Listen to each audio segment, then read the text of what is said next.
The Muenster Football Show is brought to you by the Muenster Booster Clubs, Romer's Restaurant, and the Muenster Chamber of Commerce. Romer's Restaurant located at 217 East Division Street on Highway 82 right there in Muenster. You can give them a call at 940-759-2973. You can find them on Facebook. Just type in Romer's Restaurant. We want to thank Muenster Chamber of Commerce for being a sponsor on our Sideline to Sideline show the last few years, as we've been able and had a blast advertising Oktoberfest. Grant Goodwin, my co-host, he actually got to go out this year. Somehow, it's not been planned this way, but we've kind of alternated who goes out there the last couple of years. I wanted to go out there this year, but I had a prior commitment. So Grant went out there and he had a blast, as he always does. And so we thank Muenster Chamber of Commerce for being a sponsor of them, but they're still a sponsor of this show for the rest of the season. So you can always go check them out online at muensterchamber.com. And we might be having a little bit more advertising in the spring during our realignment shows. Stay tuned for that. But thanks to Muenster Chamber for being a sponsor. And now let's talk some Hornet football. Hello, everybody. Terry Bennett here on the Muenster Football Show, brought to you by the Booster Club, Romer's Restaurant, and the Chamber of Commerce. As the Hornets go to 3-3 a couple weeks ago, beating Santo 32-14. They had a bye last week. We're now back here on the show this week, 2-0 in district, and they play Chico this week. And a good spot. That felt like that was a really good kind of a bye week spot for Muenster. After that non-district grind and then 2 quick wins in district, then you kind of get to take the week off, refurbish, rest, and get ready to go to play the gauntlet. At Chico, yes, you should win, but Lindsay's competitive this year. And then, of course, Collinsville and Celeste. And so that just seemed like a really good spot for the bye. Then you play Chico, and then you hit that 3-game gauntlet at the end of the year to figure out where you're going to be in the playoff seeding. As always, we're going to be talking to the head coach of the Hornets, Coach Brady Carney, and we'll do that when we come back right here on the Muenster Football Show on S2S Sports, part of L4 Media. Is your demanding work lifestyle in need of fire-resistant clothing that can keep up? Well, L4FR clothing should be your go-to for quality, affordability, safety, and style. L4FR was founded by a third-generation oil field worker who is also a veteran. Thus, this company has a deep appreciation for reliability and longevity, all while we provide first-rate customer service. Our durable apparel will serve you well for many years to come, whether you're working on a pipeline, a lineman climbing utility poles, or in any other environment requiring fire-resistant apparel. L4FR has you covered. Our apparel is tough enough to resist hazardous conditions while still providing high comfort and style. L4FR provides clothing options to ensure your safety and comfort, whether you're on the job or not. To view our complete inventory of flame-resistant garments, please visit our online store at l4frclothing.com or give us a call at 817-757-4935. Si habla español. Terry Bennett back here on the Muenster Football Show. Now joined by the head coach of the Hornets, Coach Brady Carney. And Coach, bye week last week, but before then, you got your second district win over Santos, 32-14. But that score, that's not indicative of the game. Y'all started early and basically dominated them on their offense through the game. Yeah, I thought we played well. We came out I think it was maybe 20. I can't remember what the score was at halftime, maybe 26-0, 24-0, whatever it was. We came out, scored quick in our first possession in the third quarter, made it 32-0. And I thought we got a little too relaxed at that point. You know how kids are. You get up 32-0 and they kind of relax a little bit. We gave up 2 long touchdown passes from some kids we had in that just misread some keys and so forth. But overall, I thought we played really well against Santo. We always kind of end up talking offense on these shows because that's what everybody talks about. But your defense, especially in this game, I think y'all held them to like 60 yards on 40 carries, under 2 yards a carry. Man, that run defense, that's what you're going to need coming forward in this district and in the playoffs. Yeah, no, I think we've been playing. The run defense has been pretty good. You look back at Paradise, for example, and their quarterback, he had 22 carries against us. That may be his season high. You look at McBride from Pottsboro, he had 33 carries. I think if you look online, I think we we held those guys under their averages pretty well, and Windthorst, we held them, I don't think we gave up 40, 50 yards rushing against those guys. So, yeah, we feel like we've been playing good against the run on defense. And like you said, moving forward in the district, that's, it's funny because we got 3 games left. Lindsay run heavy, Celeste run heavy, freaking Collinsville, they're 90% pass, So it's a wide variety of what we got to see, but we do feel like we stack up well against the run so far this year. And we've always taken a lot of pride in playing good defense, and this group does that. They do that, and kind of it's holding up the Muenster tradition of playing good defense. The offense is be great offense, of course. We take pride in defense. All right, you had a bye last week. As a coach, when you have a bye, do you change much up during that week, or do you keep things the same? Is it less physical, more physical? How do you approach bye? We change things up a little bit during the bye week. So like on Monday we lift, may or may not watch a little film from the week before.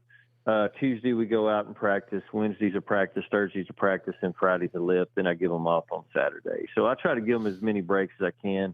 Football's a grind, and you start July 31st and hope to play to the end of November. Or other sport, you're looking at 2 or 3, and the heat and the pads, the physicality, it's a grind. It's and it's tough on kids. So there's a point where I try to allow them to catch their breath a little bit, and that's usually the bye week. We kind of catch our breath, try to relax a little bit, try to heal up a little bit, and that's what we did last week. You bring up 2 things talking about the bye that, like when I played, you didn't even really do. One of them is being lifting in season. Also, the less physical activity in bye, and more coaches are doing it. And I think that's smart because, man, it used to be on bye week. That's when you might have been the most physical all year because you're going to have 2 or 3 scrimmages against your own defense and stuff. Yeah. I feel like coaches now are smarter. Yeah, I don't know. I'm not sure how everybody else does. That's my take on it because we go full pads Monday through Wednesday every week of the year. We go full pads Monday through Wednesday, and we have about 10 or 15 minute segments, 2 or 3 of them that we go live. Every day Monday through Wednesday, and that's probably not how a lot of coaches do it nowadays. That's how we do it. So I do feel like there's a chance in there during the bye week where we don't need to be banging on each other so much. You talk about the physicality. When you have a year like you did last year, especially with all the injuries and stuff, do you scale that back in season, or do you just still stick to that schedule? Man, we have scaled it back a little bit. Like our run hole every day, we go against dummies. But then when we go team for 10 minutes, we do go live for 10 minutes. Just like in defense, we go 10-minute live segment every day. So, yeah, I think I've scaled it back a little bit because our run holes nowadays, like I said, we're usually against dummies and not quite as full speed as what we were before back when I was younger, probably a bigger I don't want to say that word online, but yeah, I was a lot more aggressive back when I first got here than I am nowadays. And we have scaled back a little bit because, injuries have opened my eyes a little bit and man, we need to keep those guys healthy. And, if you got to scale back as a coach and see it that way, then that's how I'm going to try. That's what we've tried to do the last few years, I guess. Well, and you brought up a good comment. It's a grind, and football is one of the sports. I always like to joke that most players hate it Monday through Thursday, but you love it on Friday. But, and it's really the only sport that's like that. Every other sport, hey, it's baseball. What do you do during baseball practice? You go practice baseball. That's fun. You have to kind of limit the grind, though.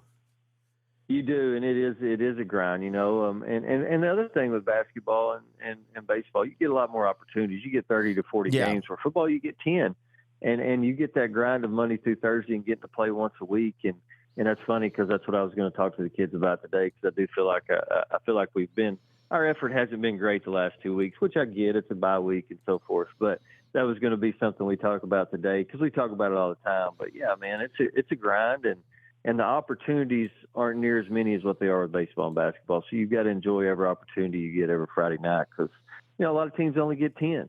And then the good teams get 16. And then, the ones that are pretty successful, they'll get 12 or 13 opportunities. And that's it, man. So you got to take advantage of it. And, yeah, you're right. Monday through Thursday is not always fun, but you've got to be ready to roll those 4 days to get ready for Friday.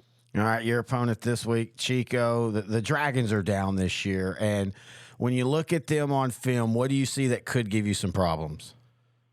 Man, the quarterback number 10 is a pretty good athlete. First name's Willie. He's a senior. He's been around a while. He can play a little bit. He's got good speed. And then they had a kid move in from Boyd that plays fullback. He's about 220, big, thick kid. So they got a couple kids. But when you watch film, man, everything just never goes their way. You know, I was watching film against Era, and obviously Era scores. Something happens where Chico gets 2 personal fouls. So Era's kicking from Chico's 30. They squib it, and they end up recovering it in the end zone for a touchdown. I've never seen a kickoff that it ended up in a touchdown, you know, like that. It was crazy, but it just seems like everything kind of, you know, goes against them. If they didn't have bad luck, they wouldn't have any luck.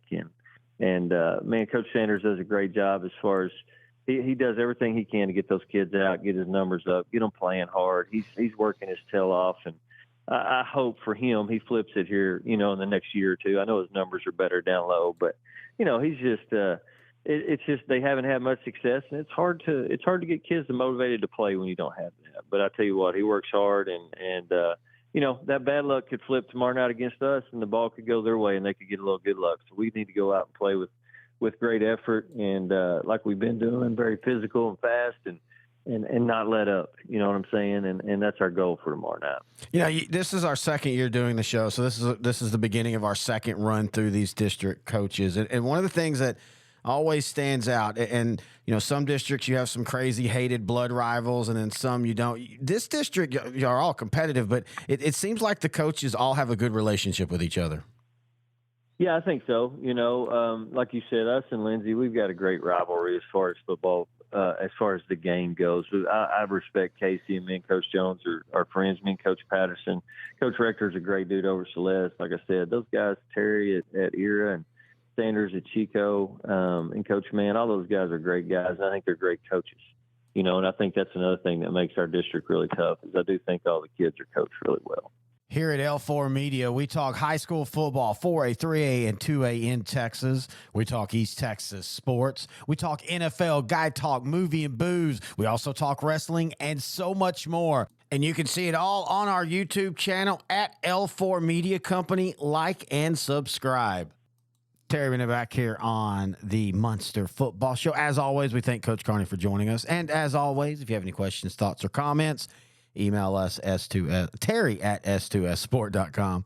I have one question I'm holding for the Collinsville game, and I do appreciate the email there, Steve, but I will read it during that show here coming up. Again, as I said, I think this was a perfect buy spot for Muenster. Then you get Chico, then you get Lindsay, Collinsville, and Celeste. And, you know, if things are going right, you're playing Celeste to finish off and win a district championship. I have a feeling that it's going to probably be more you're playing for seeding.